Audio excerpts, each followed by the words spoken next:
Welcome everybody to our second panel of the day. My name is Jen Budney and I'm a researcher at the Canadian Centre for the Study of Cooperatives.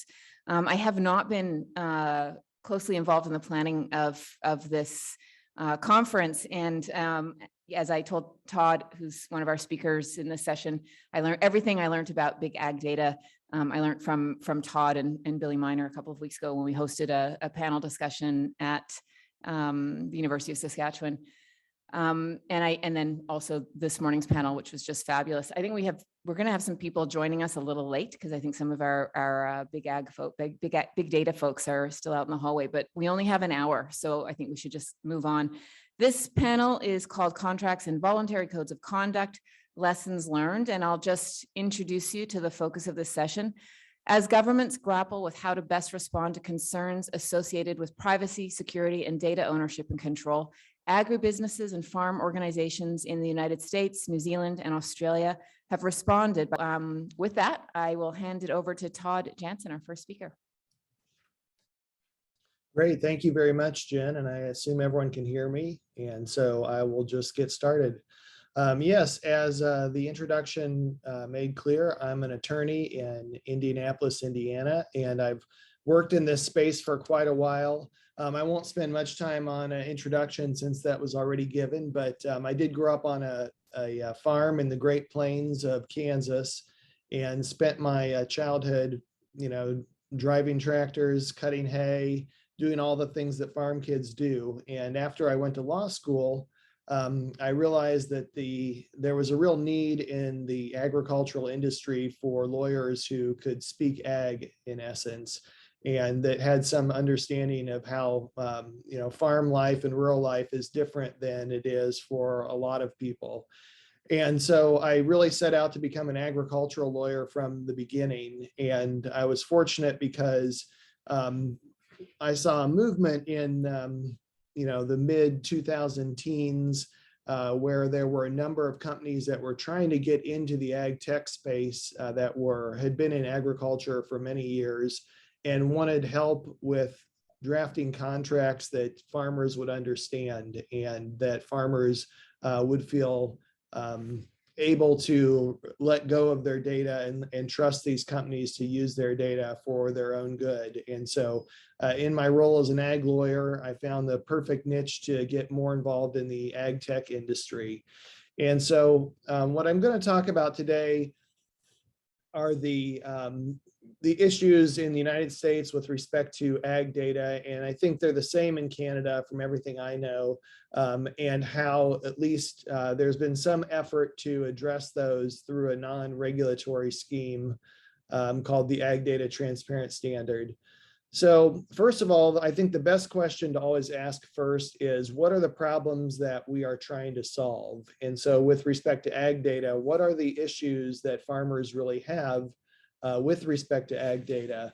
And whenever I look at the polling of farmers, I always come up with three different items that keep coming back to the top over and over again. And I summarize those as complexity, confusion, and the lack of trust. And by complexity and confusion, what I mean there is that these forms that the tech industry developed that make it really easy for people to just click I accept and share data don't really serve the ag industry very well, because it's one thing to share a picture of grandma's birthday on Facebook.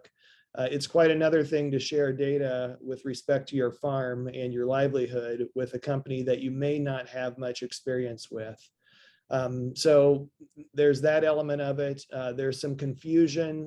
Farmers routinely say they don't know how the data is used after they share it with a lot of companies. And of course, there's a lack of trust, and that can vary quite a bit depending on what sort of existing experience a farmer has with a particular company. And in many instances, when we're talking about new ag tech startups, there's no track record there at all. And so the lack of trust is pretty significant. I also want to point out that we don't have an existing legal scheme to regulate ag data. And so there aren't laws out there that really protect the information that farmers are concerned about. Copyright, trademark, trade secret, and patents are all ways that we've decided as a country, and that's true in the US and Canada, that we are going to protect certain forms of intellectual property. But when you try to pigeonhole ag data into these categories, it doesn't really fit. So I think it's fair to say there really isn't anything that specifically protects ag data from a legal standpoint. We're seeing also in the US an effort to bring some order to data use by companies, and we're seeing states in a state-by-state basis start to enact laws that do put some restrictions or try to give some power back to the users from companies that use data to sell consumers things. And so we're seeing data protection statutes appear.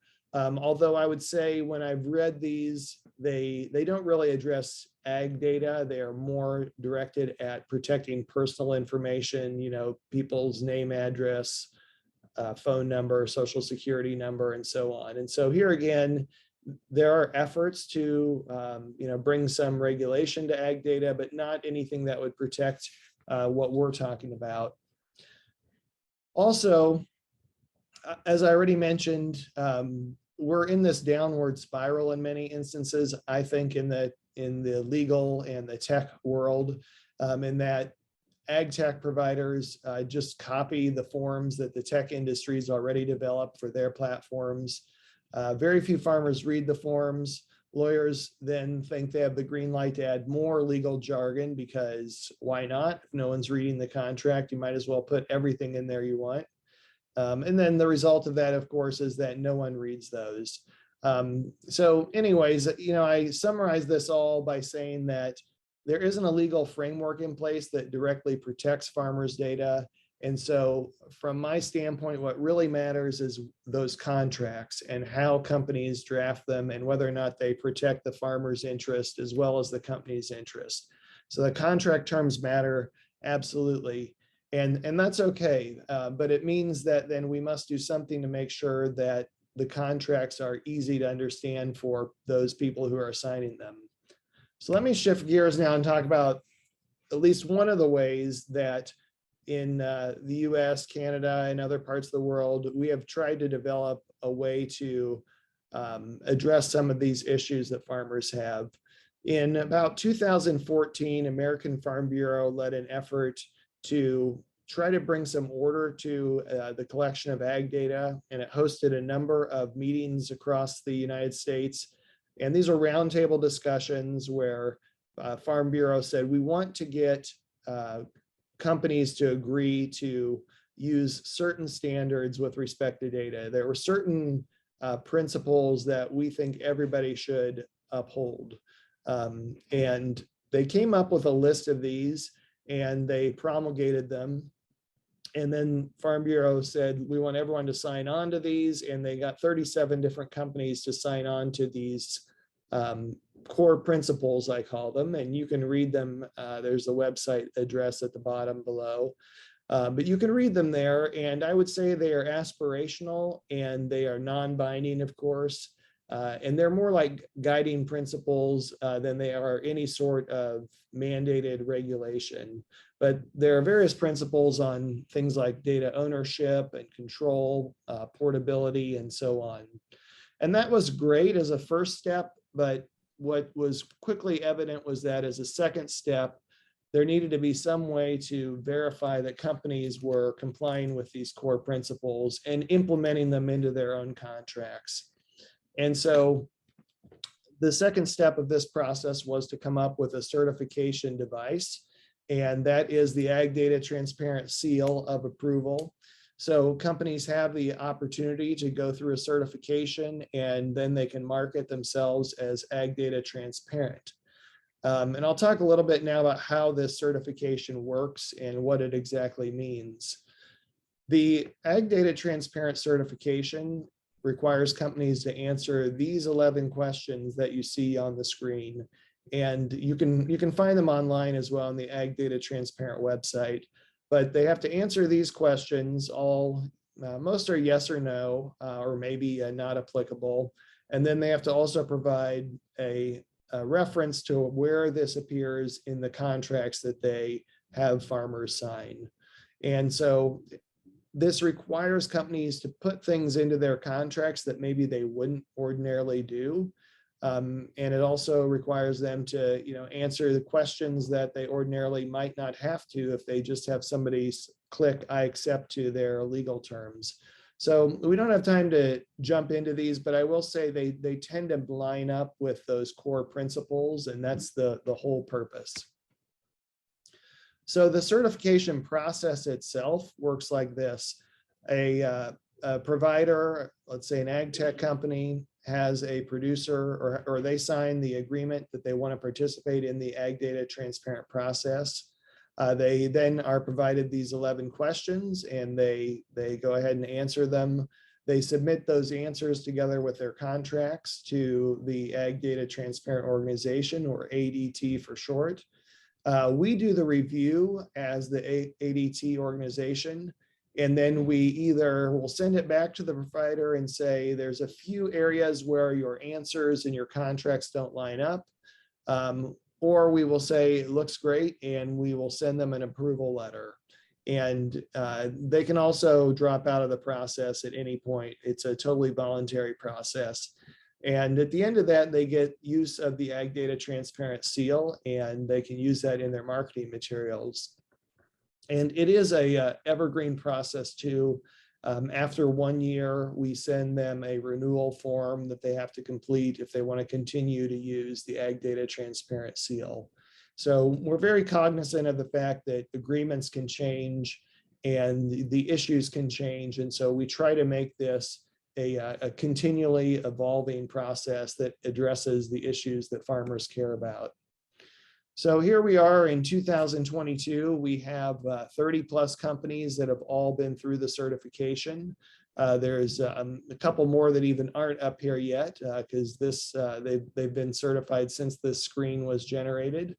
But you can see it's a pretty wide swath of agriculture, including companies like Climate and Bayer and John Deere. And then we have seed companies, we have ag tech startups, we have livestock companies, irrigation companies. So it's a very broad swath of agriculture in the United States, Canada, and some other countries as well.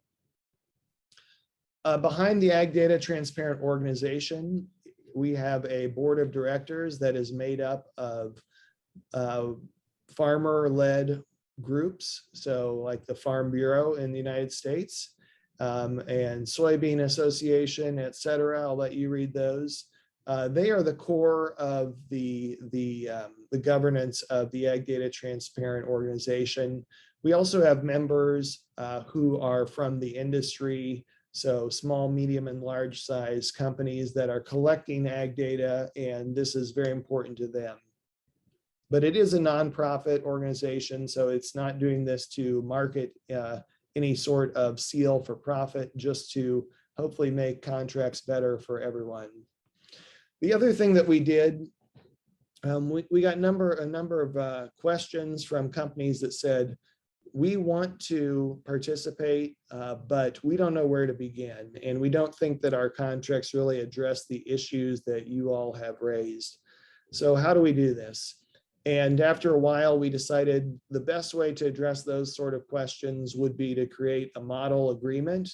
So we have a data use agreement that anyone can download from the website, and they can incorporate this then into their contracts with farmers. And so I like to explain this in a nutshell as saying it addresses the life cycle of ag data from its origination on the farm until its eventual either deletion by a company or its external sharing with a third party with consent. So it addresses the entire life cycle of ag data from beginning to end. Well, with the time we have today, I'm going to wrap it up, but I do want to say that we can, of course, use additional help to further the Ag Data Transparent effort. I always encourage companies to support the ADT. They can get in contact with me if they want to provide financial support. It is a nonprofit, so it does not run on a robust budget, but on enough money to keep it moving forward and get as many companies as possible to sign up. And that's the second thing you can do. I always tell farmers, ask your salesman, are you an ADT member? If not, have them sign up. Tell them they need to do it. And finally, if you're a farmer, ask questions before you give away your data. Ask the 11 questions that we have and see how the company responds. I'm going to end there, but I will just say a couple things because I know a lot of questions that I always get when I talk about the ADT. It is not a right or wrong regulatory process. It is a voluntary process that is focused on transparency. And so for the most part, when we are doing a certification for a company, we're not looking for a specific answer that you don't have to answer a question a certain way.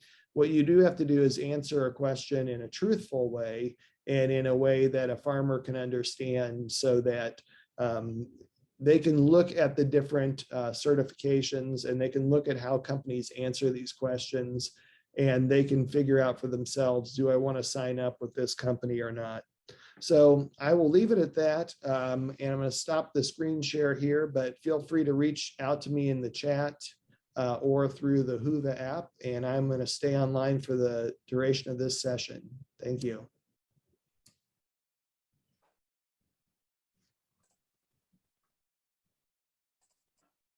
Thank you, Todd. We're going to move to Andrew now. Excellent. Thank you, Jen, and thank you, Todd. And hopefully you can see my video. There we are. Great. Well, it's a pleasure to be with you, even though, as Jen said, it is very early in the morning here in New Zealand. It's not quite as early as it was, Jen, when the conference started this morning. So I have been sort of watching what's been happening through the Whova app since quite early this morning, and it's Saturday morning, so we are indeed in tomorrow for you. I guess a little bit about my background. I am a founder of Resair Systems, which a group of us started back in 2004, and we were at that time at Ag Research, which is New Zealand's Crown-owned company for doing research into particularly pastoral agriculture systems. And we had this theory that it's great to be able to do lots of research around software, around technology in agriculture, but you need to actually be able to take it out to where the rubber hits the road. Our company principally created software solutions for agribusinesses, so companies working in the agricultural sector, large producer organizations, cooperatives would contract us to create specific software for them, often wrapping together some smart IP around how biological systems work, or about how animals grow and produce, or about how plants grow and produce. And so we found ourselves dealing with a lot of agricultural data, and over my career I've had an increasing focus on data interoperability and data reuse, and I've worked, as Jen said, in a lot of standards areas. And I guess our theory of ag data is that, and particularly now, producers and supply chains are under increasing pressure. And there's no shortage of interesting and exciting and new tech and ag tech solutions, which is great.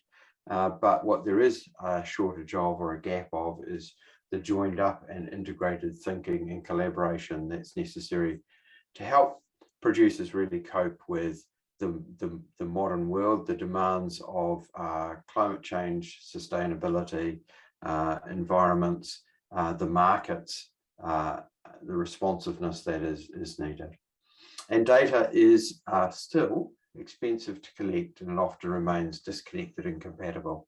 And I guess, some data you would say, well, this can be collected relatively cheaply now, remote sensing over a farm or a device that's built into your harvester. Yeah, okay, maybe you can collect that data cheaply.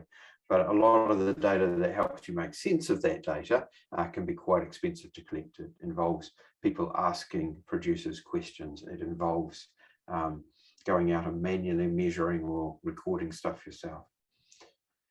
So if you've gone to the effort of collecting it, that data is valuable, and yet maybe its value is not fully recognized because people will often go and ask you to collect it again. So what I'd like to do is roll back 10 years to about the same sort of time that the Ag Data Transparent Code was being created in the US. And without knowing that that process was underway, in New Zealand, we were dealing with some quite significant changes to the way that the sector had been operating. So in New Zealand, there are a lot of very strong, usually producer-owned agricultural collaboratives or cooperatives, and many of them have had a near monopoly position, but some of those were starting to open up. And so Dairy New Zealand, which is the farmer-owned industry levy body for research in the dairy industry, was asking, well, what does this mean in terms of how data flows, particularly genetics data? Because if you now have multiple organizations working in the livestock genetics space, or indeed in the plant genetics space, how do we run programs that enable the industry to see genetic progress? And then they realized actually it applies to a whole lot of other data that's collected on farms as well. And so they puzzled with issues like, do we create a master database that somehow holds all data about all of New Zealand farms? Or do we just encourage people to share data? And of course, as you can imagine, creating a master database of all farm data would be not only frightening, but also potentially close down the innovation that would otherwise happen in the sector. So we leaned towards the latter. How do we encourage people to share data and use it more effectively? And then what are the supporting pillars for effective reuse of data? And we decided that there were three key things that needed to be in place. The first was that there needed to be an understanding of data governance, data rights, responsibilities of the parties involved in dealing with data, which includes the producers, but includes all of those ag tech and other industry organizations who may access data. Secondly, if you're going to share or allow data to flow between systems, there need to be data standards and open specifications that support interoperability. Otherwise, everyone's having to reinvent the wheel every time. That might be fine when you're connecting data one-to-one, but if you then need to connect to another party and another party, all of a sudden, one-to-one connections are quite challenging. And thirdly, there need to be infrastructure components, so it's affordable and easy to do the right thing. And if we look at the rapid growth, for instance, of the World Wide Web, your web browser and the web servers that provide the information that show up in the web browser, the existence of standards, things like HTTP and HTML, yep, those are useful and necessary, but actually we only saw the real growth when people could actually download and install a web server onto a computer and actually start serving their own websites. And so those infrastructure components, so it's affordable to do the right thing, are also important, we believe. So New Zealand created a farm data code of practice. We started doing this in 2012, and it was first fully published in 2014. And it was put together by a group of about 60 different organizations. So those are farmer and producer organizations. They were industry bodies of various sorts, and there were a large number of ag tech companies and also other people who operated significant databases of farm data. So dairy and processing organizations, and people who were involved in yeast genetics or breeding plant species or manufacturing fertilizer, all of those sorts of things that revolve around the farm ecosystem. So that was a great group, and that group created a code with some quite robust debate about points. And so some people would say, well, absolutely, farmers own every piece of data, and others would say, well, hang on, there's a lot of my IP has gone on into creating this data. So that's good, gives you a great discussion, rounds out into something that is useful. So what did we put in it? We put in the code some of these sorts of principles. Firstly, we needed to have easily understandable terms of agreements that producers could understand before they signed up to share data. We said those agreements needed to specify the rights that producers have and how those rights were protected. We didn't say, hey, a farmer or a producer owns data, because data ownership, again, from a legal perspective, is really hard to define. As Todd said, you know, there's things about copyright law, but is your data a work? Well, maybe not if it's an individual fact about an animal or a field. So we kind of need to recognize rights that are like copyright law rights, but may not be enthroned in that way. And then what rights does the organization claim for itself? Does it claim that it can keep data forever, even if you withdraw from the services that the organization provides? Does it claim that it can take data and aggregate it? Does it give you an option to opt out of that aggregation? Does it, what does it say about data protection and data security? Does it share data with other organizations? And if it does it require the same of them, that they also have agreements with producers, or does it require that they can only use the data for specific purposes? And finally, can producers move their data? That's the portability thing that Todd was talking about. Can producers pick up data and take it to another system? And are there standards used, or is it so confounded that yes, you can export your data, but you'll never get it into anything else? Ha ha ha. What I would say is to anyone aspiring to work in this code area is you should learn from what we did. And I've now been involved in this process in several other countries. The New Zealand code was used as a bit of a pattern for the Farm Data Code of Practice in France, which then evolved into the European code. I was then asked to help with writing a draft UK Farm Data Code of Practice, and consulted with organisations who were developing an Australian Code of Practice. So look, that collaborative writing process with wide industry buy-in is really important, because it does give you a breadth of views, and it also helps organisations to think that, yeah, my view has been recognised. I can see that organisations like mine or views like mine have been considered. That's really important. What did we do that I think was less helpful? Well, we took a long time to form a home for the code of practice. And that's because it's great to get a document, you can publish it on a website, but if you do want it to have any sort of accreditation process, any sort of teeth, then an organization or organizations have to be responsible or have to stand up behind it. And that's really challenging to some organizations because they don't like to say no. They don't like to say, no, you haven't answered the questions very well. Or they worry about what will happen if somebody sues them because somebody's claims weren't true. So we spent a long time finding a home for the code that satisfied all of the lawyers involved with the various organizations, probably a 2-year process. We set up an accreditation process, and it's a very similar process to the one that Todd described, but it involved a panel having to review things, and a body having to review things, and a board having to sign off things. and it became a very bureaucratic. Organizations, ag tech companies start to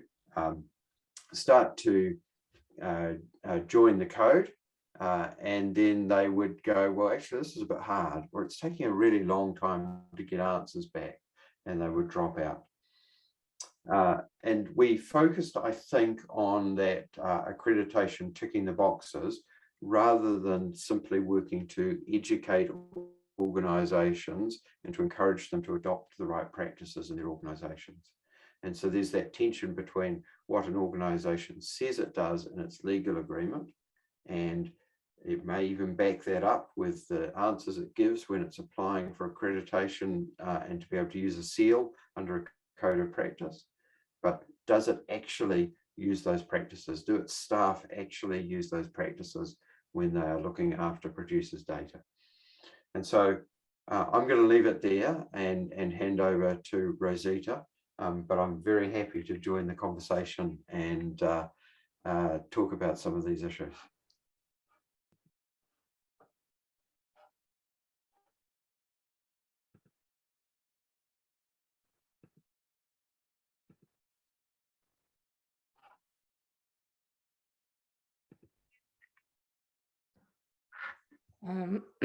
Hi, everyone. I hope you can hear me. Okay, that's great. Thank you very much. Good morning, good afternoon. My name is Rosita Dara. I'm a faculty member at the School of Computer Science, University of Guelph. I'm also data strategy director working with the Ontario Agri-Food Information Alliance. I'm the principal investigator of data management and privacy governance lab. Since joining University of Guelph, my background is AI, and I worked at BlackBerry and Information Privacy Commission's office. But since I joined at the University of Guelph, I have started doing research on agriculture and agriculture data. I was asked to kind of wrap up between the two speakers but it's hard because one was focused on data agreements and the other one on policies and code of conduct. So I'll try to quickly go over my slides here. I have been spearheading several research projects in digital agriculture. One of the biggest one was building data platform for our research, for our smart farms, research stations, dairy and beef. Now that the data platform has been built, I'm working on data harmonization and standardization, as Andrew indicated, so which are extremely important, and it helps with data interoperability. I have my own other projects on disease modeling, which is more closer to AI. So those are, so I still have kept my AI focus, but I also have quite a bit of research around agri-food data governance and examining interoperability, not just the data, but legal and technical aspect, which is an obvious one, and also operationalizing interoperability.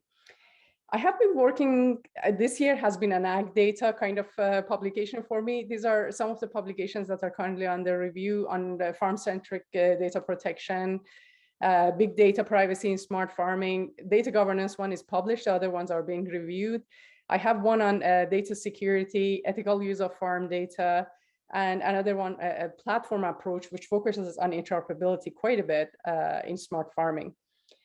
I have several small research projects in the area of ag data, which I show some results if the time permits. Today, oops, I wasn't going to do that. I was going to see the time to just not take too much of time in my presentation. So I'll show you, maybe I go to one of my slides, which is related to the first talk. This is a small scope project. It used to be big, but now I have just focused on farm data agreements. So in that project, I'll go down here, and if I have time, I'll come back. So what we are doing here, I have done a few years of project with lawyers, and we have looked at 4,000 privacy policies. And obviously we used findings of Carnegie Mellon University in terms of key phrases, data practices, whatever, you know, they have done quite extensive research in that area as well. So we have extracted keywords and key phrases, and we have mapped them into topics that exist, that should exist in data agreements. And I have done quite a bit of research in that area, in a sense that we have extracted keywords and key phrases. We have mapped them to the data practices. We have looked at readability, ambiguity of the keywords, and we have used AI to measure that.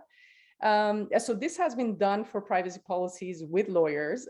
So as a small scope project, I have started looking at farm data agreements, and we have built a website as well, in which that a user can upload their privacy data agreements, or they can look at the existing data agreements. And this tool that we have built either summarizes based on the questions. So these are some of the questions that we have 11 questions, which is very close, similar to Ag Data Transparency, and we have 25 other data questions as well. But we have separated them. So with that, what it does, there are keywords that are linked to each question. So then our AI in the back will go to the data agreement and then get the paragraphs or sentences that refer to that specific question. So we are not recommending anything, or we are not interpreting, we are just summarizing. So the next step for us, it would be to just put kind of metric to evaluate ambiguity based on the ambiguous words that exist, or some missing component that could be, content. So basically we are trying to make it slightly easier for farmers or whoever is interested to just better understand or better access certain data practices in farm data agreements. So basically the output would be something similar to this. They select the question, and then it just gives them the answer. We have to still improve the website, because when somebody puts a dummy character, it crashes, and I don't have, I work at the university, I don't have the capacity to have a developer constantly look over this tool. But why did we do that? First of all, understand what are the common data practices. So we are working on writing the paper currently. I will show you some initial results. Kind of understanding what data practices are common in farms, in smart farming. And also give a tool. So there are several different reasons that we are doing this that I'm showing over here, but also give a kind of an easier access, or kind of provide a link to maybe farmers that they can go to codes of conduct, and to understand privacy principles that are quite common. So this is the intent of this tool. So we are using natural language processing, artificial intelligence. We have worked with a group of experts. We have already worked with 4,000 privacy policies, keywords and key phrases they have been extracted. We have also repeated the same research for data agreements, farm data agreements. We have also analyzed the readability of these policies.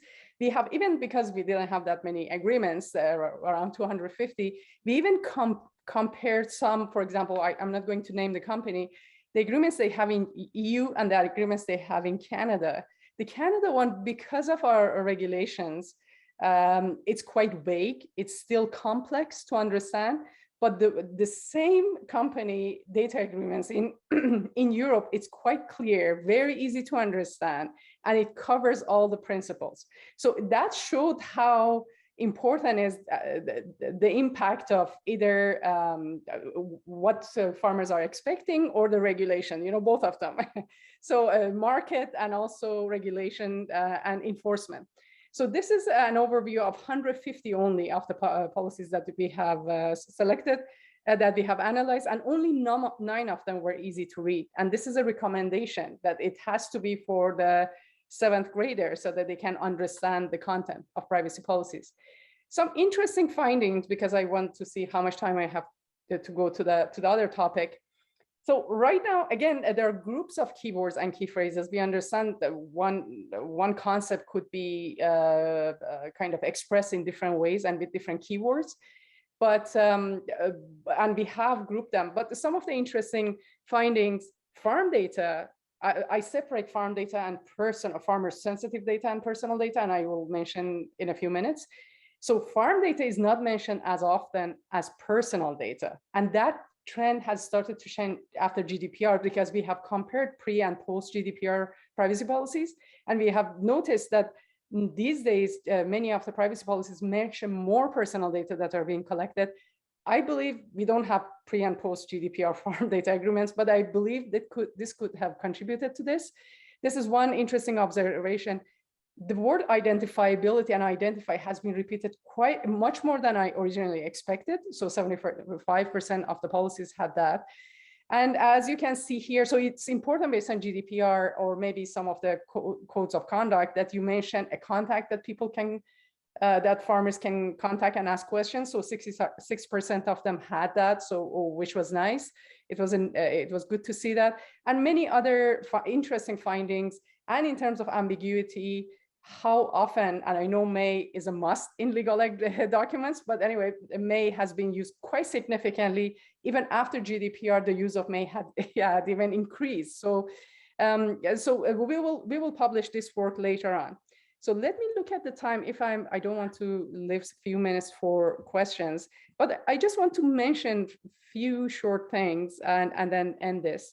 So let me see what I can say over here.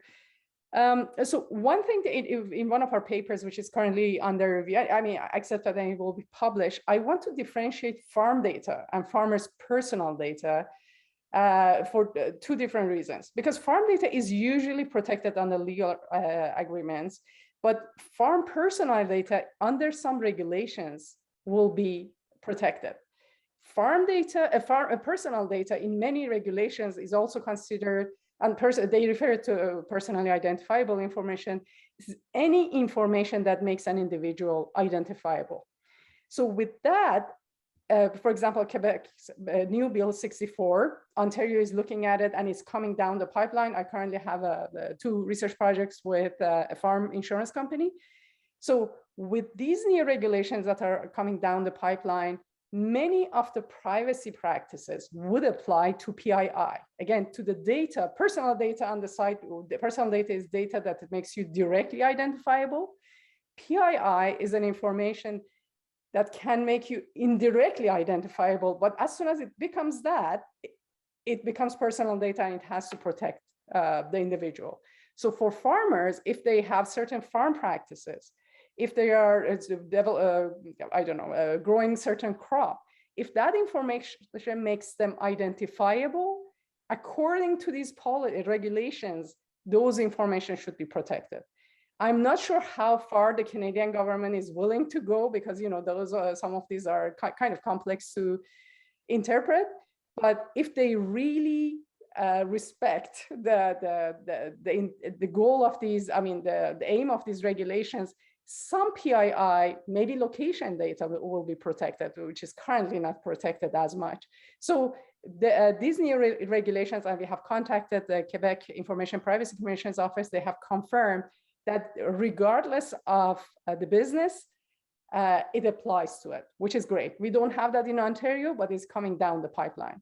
And many other data practices, data portability, Quebec is asking either delete the data or anonymize, which as computer scientists, we don't quite agree because anonymization doesn't always work, but these are becoming they have become regulations in Quebec. So I'm going to stop right here and allow a bit of a question. Thank you very much. And this is my contact information. Thank you. Thank you to all of our speakers. We've got not very much time for questions at this point. I think about 12 minutes left. So Stan, do you have one from Zoom that you'd like to read out? 5 from Zoom. Can I start with this one? Yeah. For the panelists, do you believe that noteworthy shortcomings with this approach are that uptake will be minimal and enforcement either non-existent or ineffective? Similarly, where there is no accreditation or certification of practices attached to these codes, it is difficult to measure their effectiveness in terms of driving change in data contracts and data management practices. Any one of you can answer that. I can make a start. I'm sure Todd will be able to add to this.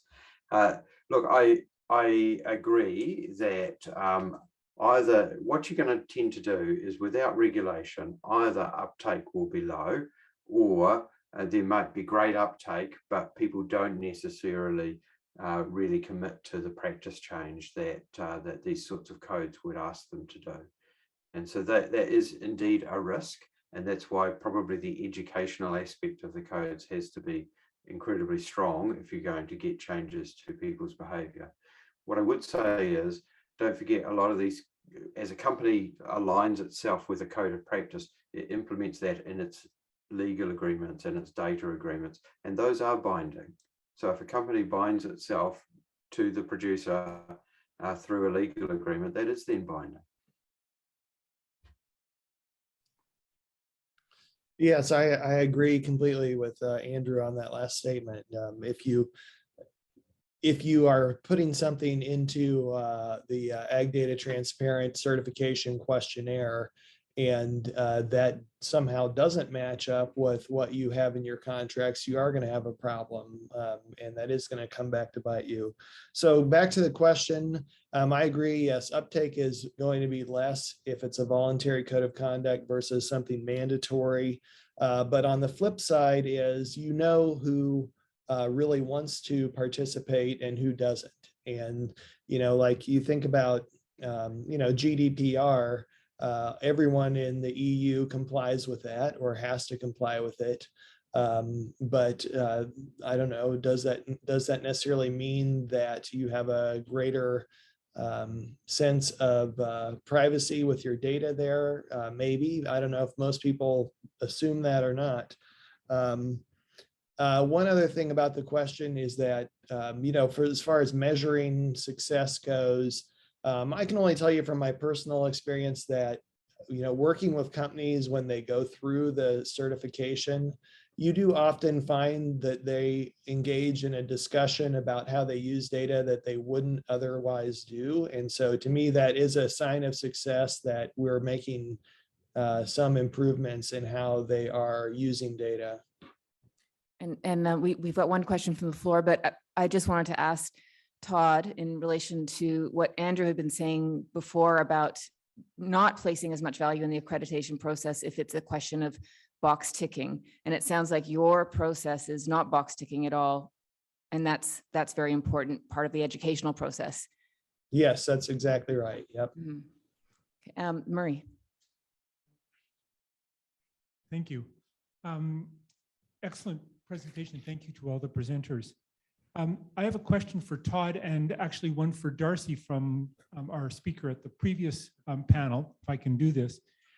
What I'd like to do is, can you give our audience a sense of how Ag Data Transparent and, in fact, voluntary codes of conduct in general, how those are being used in Canada? Because I think there's a bit of a sense that perhaps we don't have this in Canada. I think there's an opportunity here to kind of clarify that. So thank you.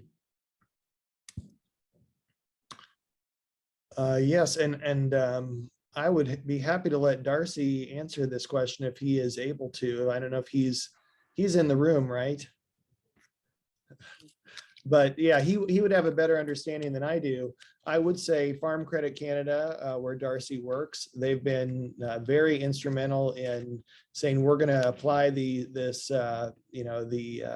principles, the Ag Data Transparent principles into their Ag Expert platform. And then also telling companies that integrate with Ag Expert that they need to go through the certification process too. And so they've been driving a lot of adoption in Canada. And, you know, Canadian companies, if there are unique regulatory issues in that particular province, they can add additional things to their privacy policy. That's not a problem for Ag Data Transparent, but we still think, regardless of whatever regulatory scheme there is, the principles are good and make the contracts easier for everyone to understand. Okay, Todd, thanks for that. And I am in the room. I guess you can't see me, but I can see you. And just to follow up, Todd hit it on the head. I think when we decided to become the first Canadian headquartered company to become Ag Data Transparent,